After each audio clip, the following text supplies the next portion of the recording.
All right. So I don't know who short stuff is in the Zoom chat, but Amber, is that you? That's funny. Like that, for a Zoom name perspective, I mean, I find it funny, but we definitely don't want that with clients. So that might be something we want to get changed in the future. All right. So guys, tonight I'm gonna go tonight, sort of like flash to bang, soup to nuts, however you want to think about it, in terms of like our life product and everything that's built into it.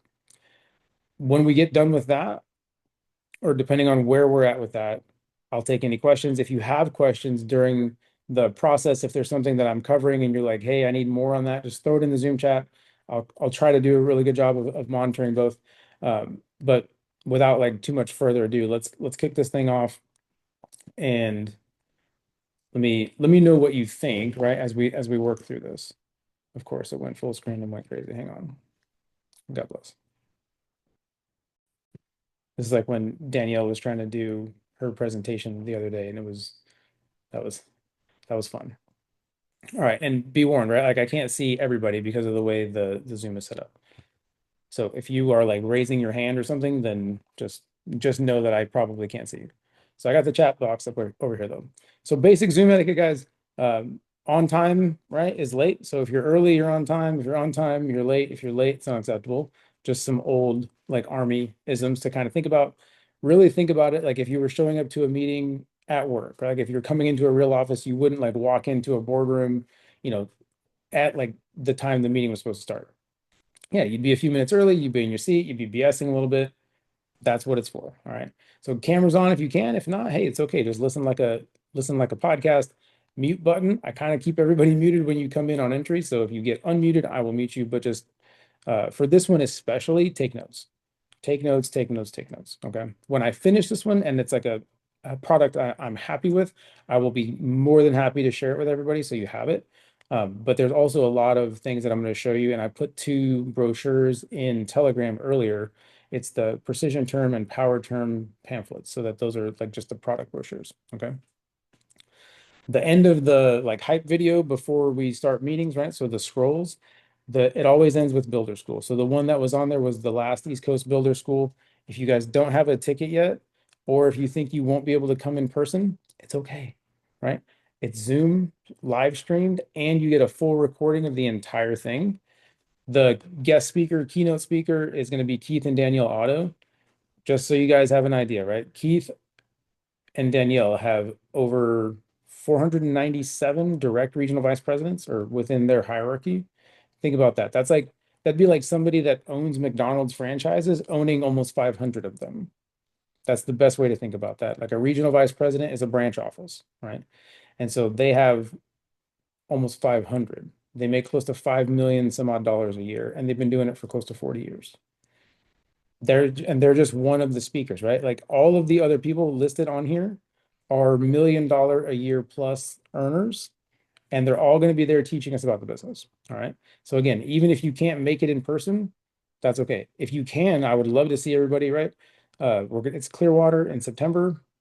The weather doesn't suck. But if you don't have those tickets yet, the link for that is in the chat. Haley just threw it in here, but in Telegram, we'll kind of pick back up on that as well. I'm gonna skip through this. You guys know this. This is just the normal Primerica stuff. But here's a couple of things that most of us have not seen previously, right? Has anybody ever gone and Googled Primerica and the Better Business Bureau? Well, I did, right? I did it earlier. So Better Business Bureau, A plus rated by the Better Business Bureau. And we've been on here, right? Years in business, 48. And we've been Better Business Bureau accredited since 1980. 45 years accredited with the Better Business Bureau, A plus rated, right? Not a whole lot of companies that I know that can say that. But just so you guys have an idea and understanding, like when you're talking to people, because I want you guys to have the confidence in the company and the product that you're representing, right? So here's another cool one that most people have never seen before, right? If you just went out and Googled, because I even left it on here so you could see it, right? If you Google Primerica and Forbes and then click images, this is what's going to come up. Best in insurance in 22, 5 years, best employers for women in 2023. So, it kept going. So what are we at now, Traylon? 7 years, best employers for women, right? Best midsize employer 2024, world's best insurance in 2023, right? Forbes 2019, best employer from Fortune 1000 company. Guys, like the list is endless. But here's what I'll tell you, right? As easily as I can Google this, people can Google the other direction, right? You have to understand that no matter what you're looking for, you're going to find it. Let me say that again, right? Because maybe somebody didn't hear me. Whatever you're looking for, you're going to find it. So if somebody's saying, "Well, I don't know, man. Primerica's an MLM. That's a scam." You say, "Okay, well, I don't know too many like scams that have Better Business Bureau ratings for 45 years. I don't know too many scams that are, Forbes magazine most trustworthy financial in 2015, best insurance, best midsize employer." Guys, the company that you work for is an amazing company. But there are a lot of people out there, right? Just like any industry that are not great representations of the company, for one. Two, there are a lot of people out there that don't understand financial brokerages and the structure, right? So the best way that I explain it in that regard is for people that don't understand like insurance brokerages or even uh, investment brokerages, right? They do generally understand real estate. And I just say, look, do you know any realtors? And they say, well, yeah. I say, great. Are they the agent, right? Are they a single agent or are they the broker? And they said, well, I think they're the agent. I said, great. That means they work for a broker. They work for a real estate broker. I said, I'm the insurance broker, if you want to think about it that way. And I have agents that work in the brokerage. And so if I have agents that work in the brokerage, guys, do you think I just want like one or two other agents outside of myself? Or do I want like one or 2,000 other agents outside of myself? What do you think? Put in the Zoom chat, right? Would I just want like me and one other person or all of them? Well, yeah, I want all of them. So when you think about it, like that's why we recruit because I want all of them, right? But just so you kind of have like that armor, right? So like I'm always trying to like build you guys back up when it comes to armor. This I left in just for giggles because it needs to be there, right? But you truly have to understand that Primerica for you guys, right? Get rid of the Primerica in the middle and put yourself right here. That's really the way to think about it. You are the access point to all of these things. And even if you're not licensed for it, that's okay, right? Like Victoria today called Answer Financial, saved herself $1,258 a year on her freaking car insurance with a 20 or 30-minute phone call.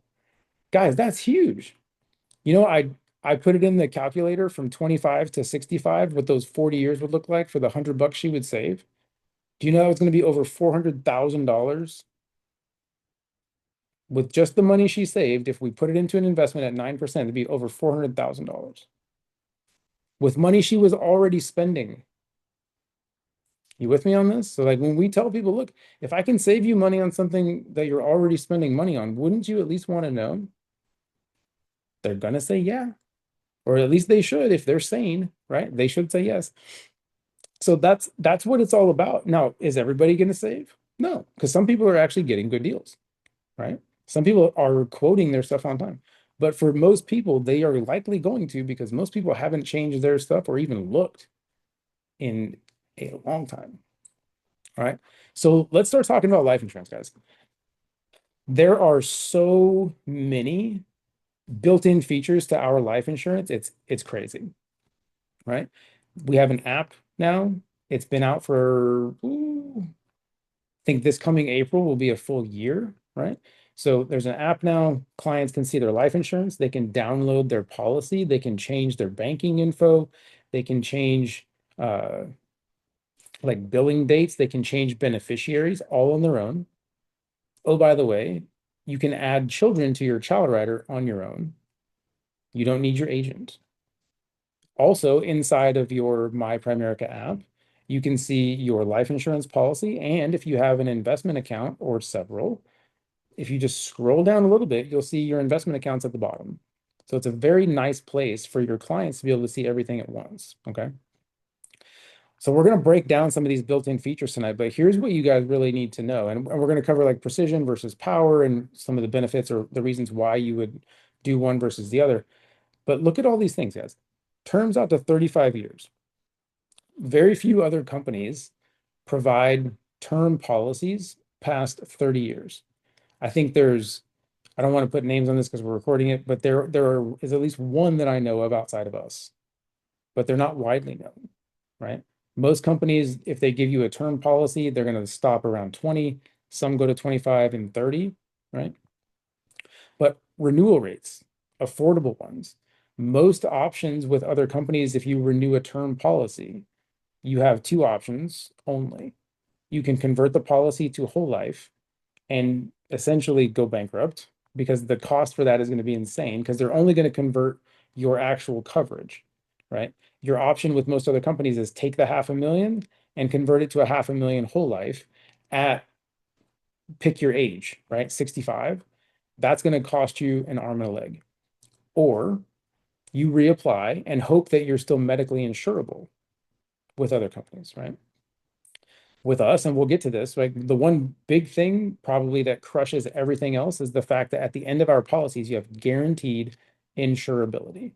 You do not have to prove insurability. And I'll show you an exact snippet of that out of a policy where it comes from. Okay. Increasing benefit rider, we're going to break this down. What I want you to think about when it comes to increasing benefit rider, guys, is inflation protection. Think about this. Put it in the Zoom chat right now. 10, 11, 12 years from now, is a $250,000 or a $500,000 going to do the same thing over a decade from now? Right? No, of course not. And we know that. And so we build a version of inflation protection into your policy. It's called the increasing benefit rider. Next thing, waiver of premium. Waiver of premium is very cool, right? Waiver of premium is sort of like a disability insurance on top of your life insurance. And it also increases the amount of your terminal illness benefit. Okay. We're going to break all these down a little more. Automatic increase request. Basically, when we submit a policy, if a client comes back better, they can either have more coverage for the same money, or we can turn automatic increase request off and their coverage stays the same and their policy just gets cheaper. For some of these, I didn't get to like build these in yet. I'm just going to go live with an actual quote and kind of walk you through what this stuff looks like. Child riders, right? One child rider covers all the kids, all of them.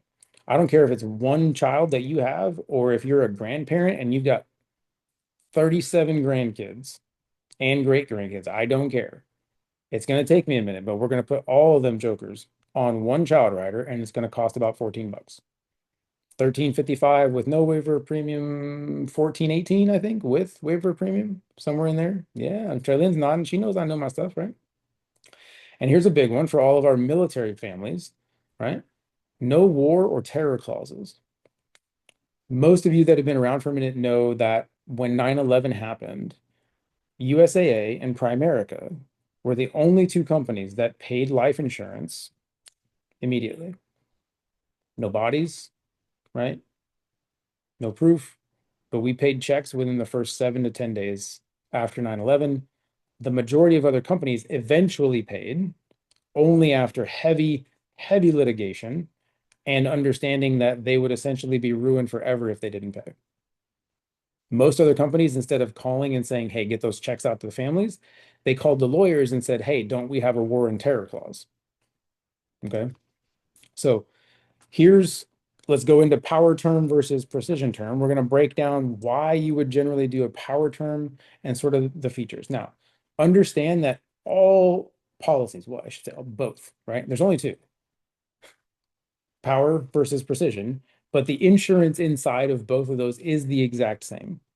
The same features, the same everything. Okay. The main difference with a power term policy, or main difference is that real-time underwriting. Like I can potentially get someone automatically approved, right? We submit the policy, they're relatively young, they're healthy, boom, comes back, right? You get a cool little green check mark with a congratulations. It says approved. That's it. There's no more underwriting, right? We send it in, policy issues within a couple of days. Okay. Why else would you maybe do a non-medical exam version? Well, maybe the client won't do a medical exam. Maybe they're really, really young and flaky, right? Like most 20, 21, 22, even 24, 25-year-olds sometimes. Maybe they're just not going to do it. That's okay, right? They also generally at that age don't need where like more than 300,000 in coverage, which is where you would max out on a power term anyway, right? Or sometimes the opposite is true as well. Maybe you're sitting down with an older client. No, maybe they don't need a ton, but maybe they're, you know, 60 and they're like, well, I used to have coverage. I let it go. I shouldn't have.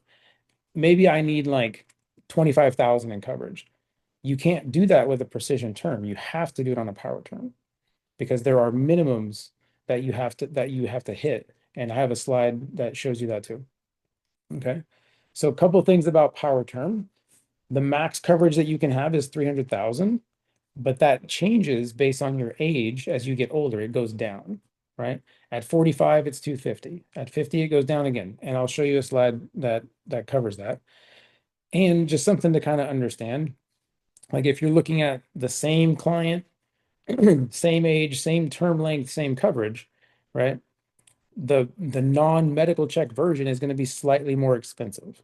So the nomenclature for that, we would say it's higher cost per unit of coverage. And the way that breaks down, it's per $1,000 of coverage, right? So don't worry about that. The system calculates it for you. You don't have to memorize any crazy charts or anything. Okay. But power term wise, right? The value, the built-in things are the exact same. Like all of this is the exact same. I know this says precision term on here. On the power term brochure, it just says power term, but all of this is the exact same. Before I move on, questions on power term? Anything? Nothing. Nobody. Bueller. Okay, good. That's okay. Here's one point of clarification because when I say no medical exam, people generally go, sweet, right? I just got over the cancers. Give me everything I can get. No, no, no, no, no. The medical questions are the exact same. You still have to disclose information. We're still going to get all of the HIPAA medical records. We're still going to ask for doctor records if there's something serious going on. There's just no actual what we call paramed exam, right? They're not going to do a height weight. They're not going to draw blood. They're not going to pull urine, take vitals. That's the only difference. Okay. The medical questions and everything is the exact same. So let's talk about precision term. Now, again, same exact features, right? But now why would you maybe do a precision term versus a power term? Well, maybe somebody needs more than 300,000 in coverage. At that point, if you tried to do it in a power term, the system's going to come back and say, you can't do that, right? It's just going to come up red, and I'll do that live for you guys. So maybe they need more than 300. Maybe they need 500. Maybe they need 1 million, right? So you get access to the new banding levels at that point. The difference here, right? There's no max coverage anymore. The maximum is going to depend on their age and an income multiple, but for most people, they would never hit it. It is cheaper per unit of coverage. And if you ask and think about why, it's because you're giving underwriting, right? You're giving the underwriters a real-time look at your height weight, so their BMI calculation, right? So your body mass index. They get a real-time look at all of your vitals and blood pressure and all that kind of fun stuff. They see your blood work, right? So cholesterol levels, and they know that you're not on drugs, and they know that you're not smoking, right? And then urine sample as well. So there's like kidney function and all sorts of stuff. So they get real time. That's why you get the benefit of the doubt of getting it cheaper. Okay. Here's a big thing for you guys to understand, right? Because most people go, oh, well, God bless. I got to like schedule a thing with my doctor and I got to go pay for it. But no, wrong. It's free. It's part of the application. And we're going to schedule it for you. There's even a chance we can get them to come to your house. It just depends on your address. Okay. Now, if you're ever scheduling or if you're ever closing with a client, right, you're finishing a life application, and let's say the closest place that comes up is like 100 miles away, because that's happened. Do not schedule the client for that because that's ridiculous, right? Submit the application, just cancel scheduling that, and then let Traylyn know that we probably need to like have her help get a different medical examiner there, Or we might even need to switch the company that's doing the medical examination, period. Okay. Cross that bridge when you get there, but just know that we have options. Don't ever get there and go, oh God, you got to drive 4 hours to go get your medical exam. Don't do that to a client, please, because they don't. Okay. Questions on this? No? Okay, here we go. So when it comes to renewal, right? So like one of the features said affordable renewal rates. Well, the beauty of our policy is that when you get to the end, you have options, lots of them, right? You can renew it exactly like it is. So like for me, right? I took out my 500,000 when I was 41, right? So at 71, put it in the Zoom chat, guys. At 71, do you think I'm going to be healthier than I am right now? Just generally? No, heck, guys, just in the last couple of years, things have been going sideways. All right. So, but at 71, guys, listen, I could literally be on my deathbed, right? I could have all of the crazy cancers from all of the burn pits that I've been hanging around for like the last 20 years. It's coming, right? I'm a realist. But I could be like terminal on my deathbed in the hospital, and my policy is like done. And I would go, no, run it back. Because at that point, if I know I'm gonna die, do I care about the cost being, I don't know, maybe like $1,000 a month for a 500,000 in coverage? Oh, run it. Do it. Can't be declined. Don't have to provide evidence of insurability, right? I'll show you that. But here's the way it works too, right? So your initial level period, 35 years up to, right? Remember, we can't take anyone past the age of 80 on an initial term, right? So like like let's just say I'm 48, right? You can't give me a 35-year term because I would be 83. The longest term you can give me at 48 would be a 30-year term because it would take me to 78. And then change the math for whatever age your client is, okay? And then after that, every 5 years, if they were just letting it renew on its own, the policy would renew in 5-year increments. After 70, right? If your initial term ends at 70, you would have 1-year increments. It would become what we call annual renewable at that point. But your initial period of premium is level for up to 35 years. Questions on this? Okay, and I know it says age 95 is when coverage expires. There is a conversion option called decreasing term to 100 where you can actually take a client to 100. We'll get to that. That's not what I want. Where'd it go? What? Man, see, this is what happens, guys. This is what happens. I'm going to hit the increasing benefit rider and then I'm going to go to my other chart. So part of your built-in benefit, right? This increasing benefit rider, this is from a real policy. So now, obviously, the reason you can't show this as like a blanket thing, because when someone's policy issues, it's specific to them, right? So it goes at their age and it's also based on the amount of coverage that they had. So this is a generic 26-year-old female that had 150,000 in coverage. Okay, so keep that in mind. Remember inflation protection? Well, every year, right, on the anniversary of the policy, the client is going to get an automatic extra 10% of coverage for a like minuscule cost. And again, it's related to exactly what their coverage is right now. Right. So this client a year from now would have an extra 15,000 in coverage and it's going to cost them an extra $2 a month. Do you really think they care about a terrible cup of coffee's cost versus having the extra coverage? Most people don't, right? Most people don't. And then it continues for 10 years. And then at the end of 10 years, right, they go from year 11 to 20 with an extra 150,000 in coverage. Their policy doubles, right? So their original coverage amount, they have now that exact same amount in another rider for 10 years. Here's the best part. The rider for that next 10 years is going to be cheaper than their original base coverage. So that client's original 150,000 in coverage, I guarantee you cost more than $21.74. But here's the best part. Let's just say, for example, she gets cancer at age 28, right? She's got cancer. She does not have to prove insurability. It just keeps going. She could have all sorts of health issues. It'll just keep going. This is real life. I have a client a year ago, female, right? She has a policy. She's a teacher, and she was not going to get something because why? Because she had coverage at work. Lo and behold, she comes down with terrible cancer, like stage 4, like bad. Her husband calls me and goes, Noah, does she still have her coverage? I just want to make sure we're still paying. I said, yeah, she does. She had her 400,000 and her actual like increasing benefit rider just hit. She has a 440 now, and her next one's coming soon. He goes, wait, well, she has cancer. Aren't they going to stop that? I said, absolutely not. As long as you keep it in force and as long as you keep it, right, the cost will go up a couple bucks, but they're going to give her that extra coverage. I said, oh, by the way, guys, she has waiver of premium. If they give her a terminal diagnosis, you can pull out 70% of that policy in cash and do whatever you want. Somebody do me a favor. Tell me what 70% of $480,000 is in the Zoom chat. I have a guess, but I want to be exact. Who's got fast fingers on a calculator?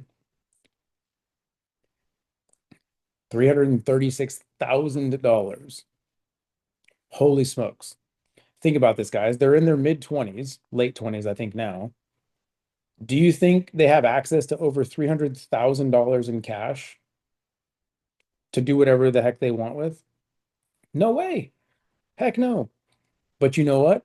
If she was terminal or if something goes really sideways, they will. Because as soon as we have that information from a doctor, we can send that into home office.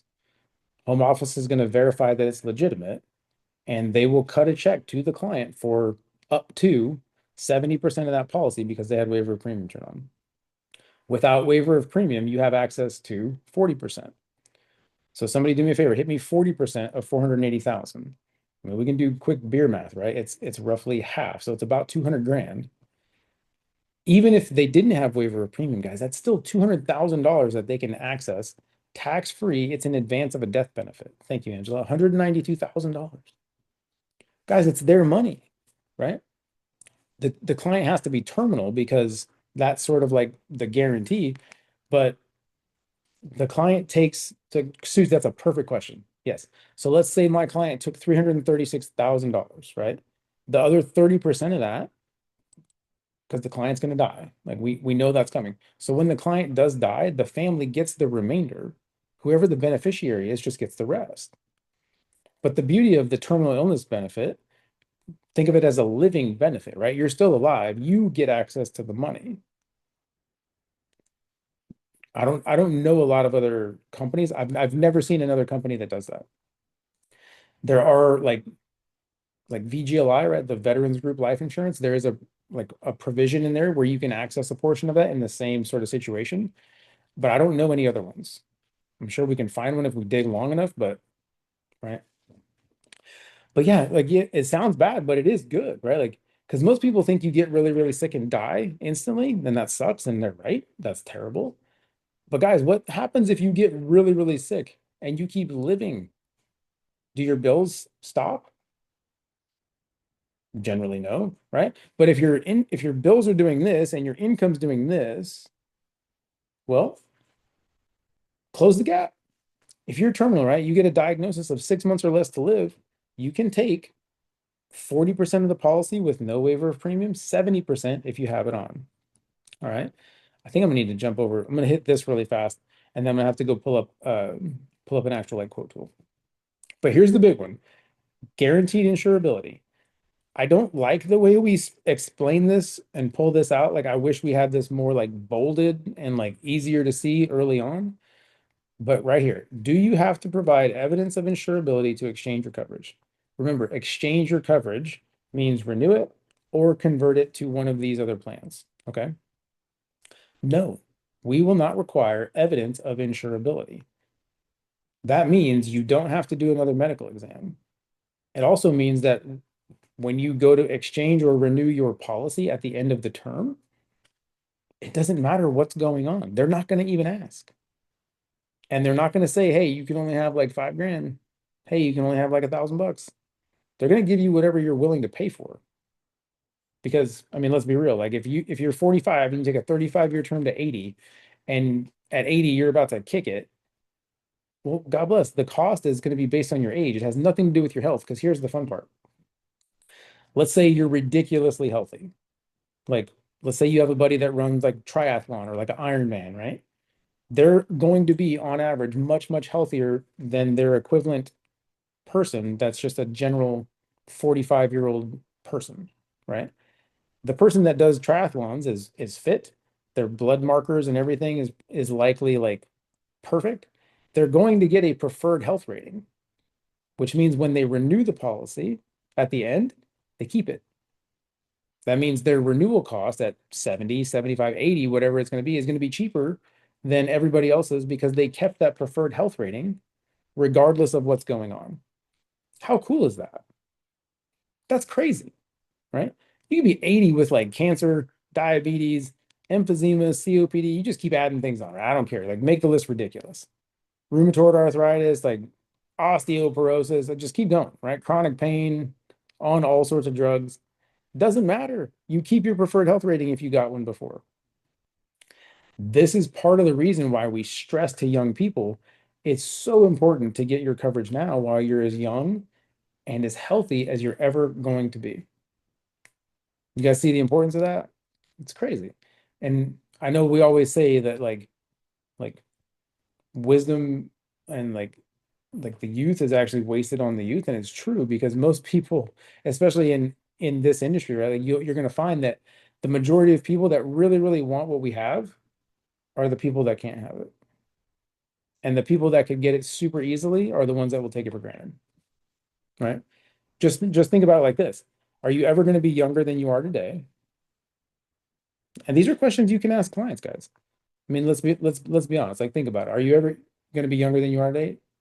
Of course not, right? We're not designed to age in reverse, right? We're not Benjamin Buttons. And then the other thing to think about is, in general, are we ever really going to be healthier than we are right now? I mean, not really. I know like people might argue, right? Like, yeah, medical science is amazing. I work out, all this stuff. Your body is not designed to improve with age. You're going to get worse as you get older. So if we know that you're never going to be younger than you are today, and that generally, just generally, you're not going to be healthier than you are today in the future, is life insurance ever going to be cheaper? No, of course not.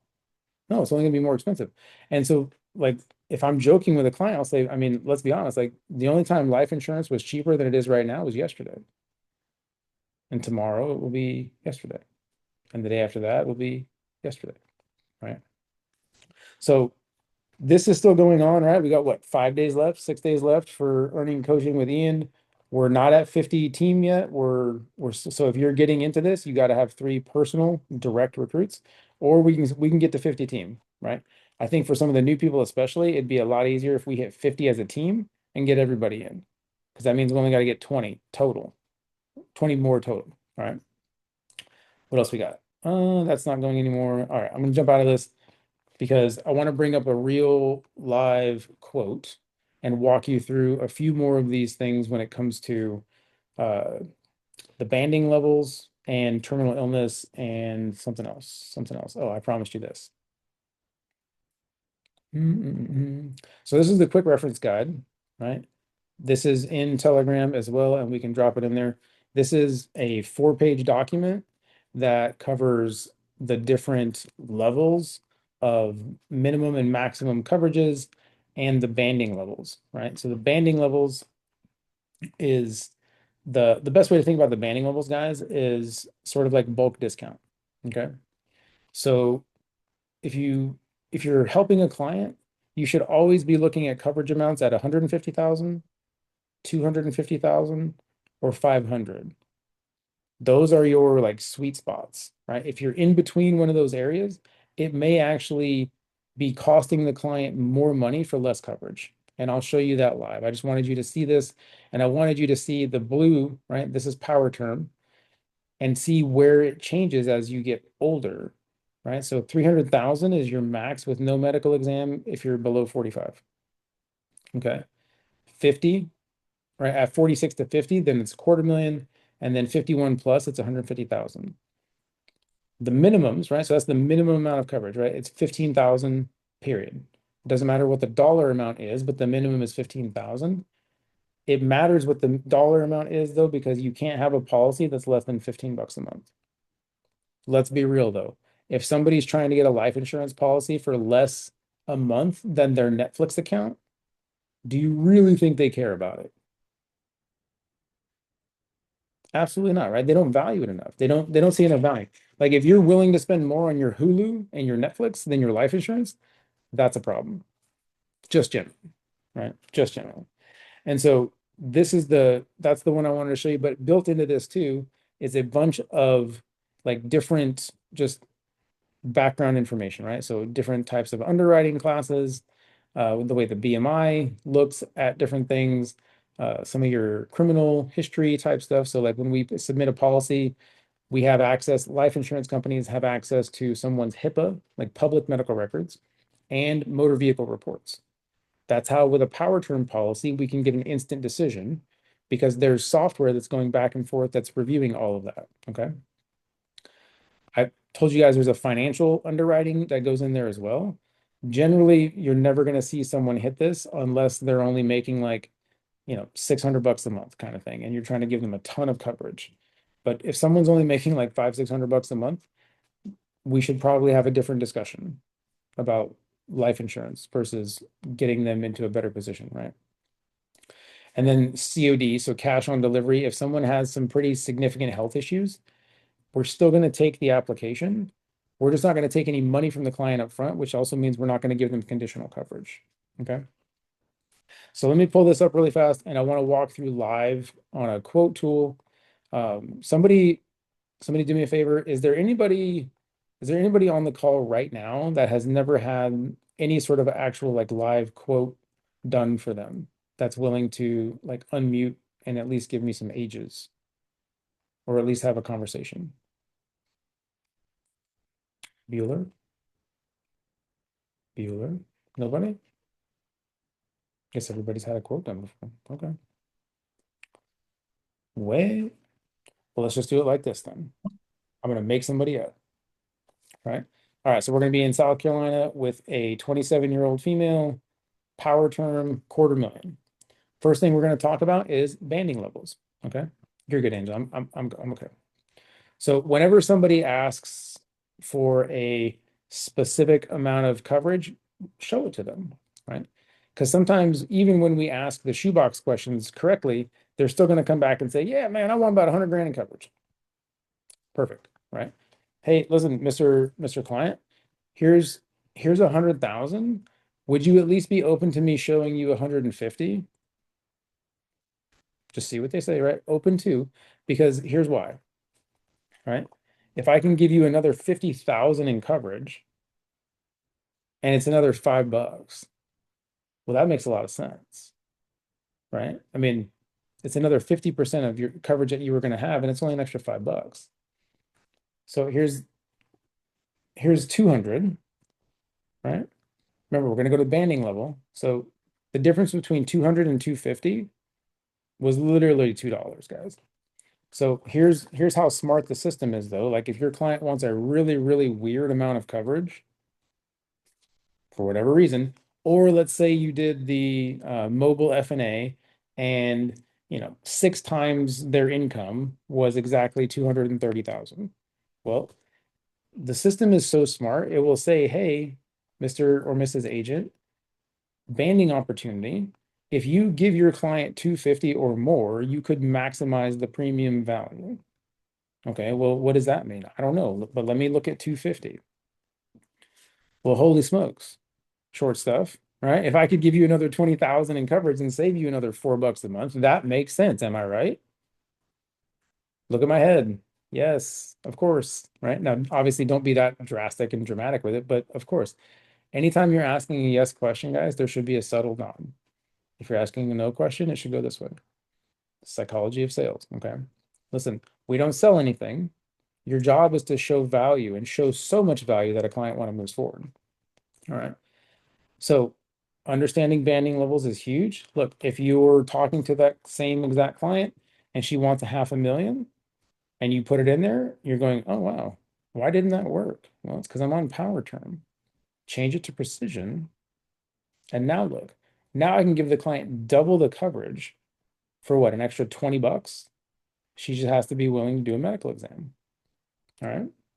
Now, let's talk waiver of premium really quick. Waiver premium for this client is what, $6? Yeah, $6. So for $6, waiver of premium does two things, remember. One, it takes the terminal illness benefit from 40% up to 70%.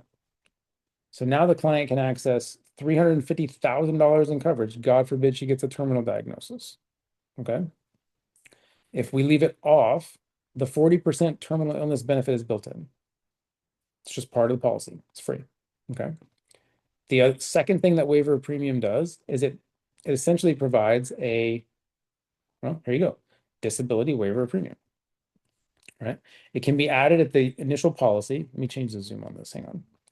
I didn't think it was going to get so big that I couldn't see it. God bless. Now it won't go away. Fun, fun, fun. Go away. Bring it back up. So waiver premium does two things, right? Takes your terminal illness benefit from 40 up to 70% and provides like a disability insurance on top of the policy. Now, what does that mean? That means, God forbid, you're ever in an accident.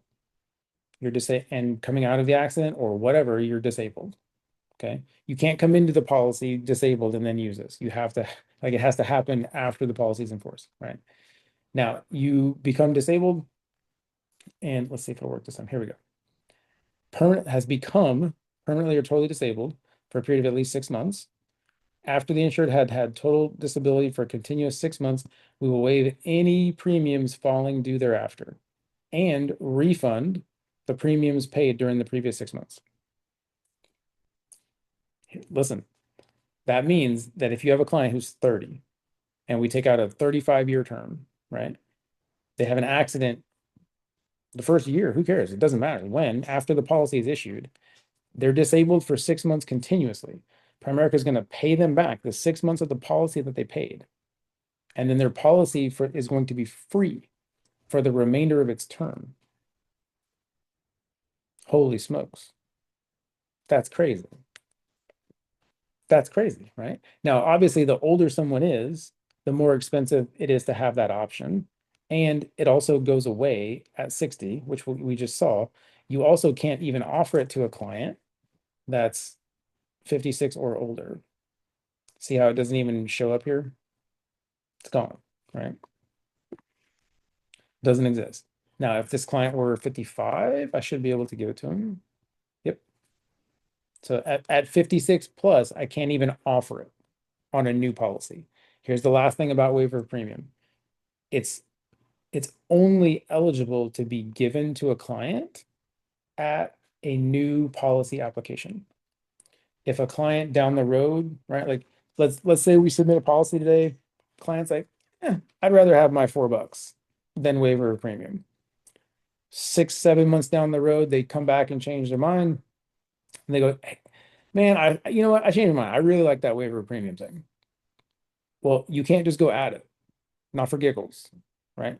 If you go to add it at that point, you're going to have to either do a new medical exam or a brand new application with the potential of them being declined for it. My perspective on it is if a client thinks they want it at all, put it on with the initial application because down the road, I can always delete it, right? We go do a policy change and I can take it off. It's much, much easier to lower coverage and remove things than it is to try to put it on. But hear me, once you take it off, it's gone, right? So once you remove it, it's gone. Once a client declines the increasing benefit rider on their policy, it's gone. There's no takebacks, right? There's no mulligans, there's no do-overs, it's gone. And so that's why you have to be very, very like transparent with clients in terms of what makes sense, right? I prefer options, right? I would rather say, hey, Mr. and Mrs. Client, if you're anything like me, you would rather have options. Am I right? Perfect. Well, let's not make any decision right now that we can't undo later. Let's at least apply and see how it comes back. Sound good? And then if we get back together once the policy issues and you've had a little bit more time to think about it and you would rather take it off then, we can always change it then. But I can never add it later without unless we do a whole new application. So would you rather have it to where we can just remove it? Or would you rather have to submit a whole new application? And shut up. Because when you're asking a question like that, do not keep talking over the client. You need to like shut up and wait for answer. WFA, wait for answer. Okay. Because it has like you have to let them answer. The whole point of asking questions and using a questions-based approach is client engagement. And if they tell you it's true, but if you just keep talking at them, remember this, if you're telling, you're selling. But if you ask a question and a client volunteers the information, if it's coming out of their mouth, it's true. Because if a client tells me something and I say it back to them, what are they going to say? That's a lie? Like, well, Angela, I wasn't aware that you lied to me 5 minutes ago. So that's why we use a questions-based approach, guys. Okay. So here's probably some of the biggest takeaways. One, if it doesn't say Primerica on their life insurance, my going in assumption is that it's broken and we need to fix it. Because I don't know any other company right now that one is going to teach clients and also encourage them to do things that will get them out of the need for life insurance, right? Two, not many other people are going to focus on getting them the right term for their position in life. And in reality, most other insurance agents, they're, I don't want to say they're shady, right? But they're in it for the sale. We all want to get paid, right? There's nothing wrong with that. But I'm in it for the client because if you show enough value, the client's going to move forward. You're going to get tons of referrals, right? And if you just do what's right over and over and over, you will never go out of business. Okay. And so that's sort of it for right now. That leaves us 10 minutes for questions. I know Serena's got something in here. So would waiver of premium benefits still apply to someone who has been disabled since birth, or does it only cover, so it only covers disabilities that have occurred since the policy was in force, right? And so take like, and here's a good example, right? Like take me, like I'm a disabled veteran. I'm 100% disabled as far as everybody's concerned, but I don't like that doesn't apply, right? Like that's a totally different situation because that's a military disability, right? That's not a like I'm collecting SSDI, I can't work. That's a totally different situation, right? I was not in any sort of accident that caused that, right? And so, was there any other questions? Serena, did that answer your question? I think it does. Yeah. Yeah, it does. Okay, Thank you. for sure, for sure. Anything else, guys? Like any other like feature or like aspect of our product that we need to like rehash, go back over, anything you don't understand? Because if not, I'm going to do one more little thing just to kind of give you like a cool sort of like advanced technique when it comes to some of our other clients that have either, other life insurance already or like probably one of the hardest things you'll ever do as an agent is go term versus term, right? Because some people will say, well, I got XYZ, it's going to last me for this, right? But your job is really to help them understand that they don't have as many options at the end of that term as they would with us. And then two, most people in that situation, they're going to be in a situation like this, right? They're going to be with like their current coverage, right? They'll have an amount of coverage for a period of time. And so normal graph, XY axis sort of thing. right? Let's just say the client has 500,000 in coverage, right? So they've got 500K, and that's what they've got right now. And let's say that coverage, that term is going to be up when they're 50 because they got it at 30 and it was a 20-year term, right? So that coverage, right, essentially overnight, they would go from 500,000 in coverage to zero because they're not going to be willing to pay the renewal cost. And in most situations, they're probably not going to want to redo an application. So, Mr. and Mrs. Client, can I love that you have coverage already. It sounds like what you have is pretty decent. Can I ask you a question? Right? Affirm, answer, close. You have to like compliment them for already having it. You don't ever attack them and tell them that they're wrong. But Mr. and Mrs. Client, do you know for a fact that when this policy ends, are you going to go from needing 500,000 in coverage to needing zero overnight? No, I would agree. And if you think about it, like as you get older, your coverage is really going to be doing something more like this for your need for coverage, right? Like if this were 100, at 50, you may need a little bit less coverage. And then as you get older, even more less. Would that make sense? So if I could you open to, if I could you open to. So if I could show you something that sort of actually follows more like this, is that something that you would be open to taking a look at? If I could build you something that follows a little more like what your actual life looks like, what do you think they're going to say? They're probably going to say yes, right? And so let's just say, right, Mr. and Mrs. Client is 45. We'll just use the female. She's a 45-year-old female, right? So if we were going to give her the same 500,000 in coverage that she has right now, but take her to 80, the cost might be drastically more than what she's paying. Because if she got it a few years ago, it's probably cheaper, right? So I'd say, well, Mrs. Client, let me show you kind of what I was talking about, like with that other option, right? Like, because I can build you a couple of policies inside of one policy. And as you get older, right, your coverages will fall off. But as you get older, you also have the opportunity to renew these individually as well.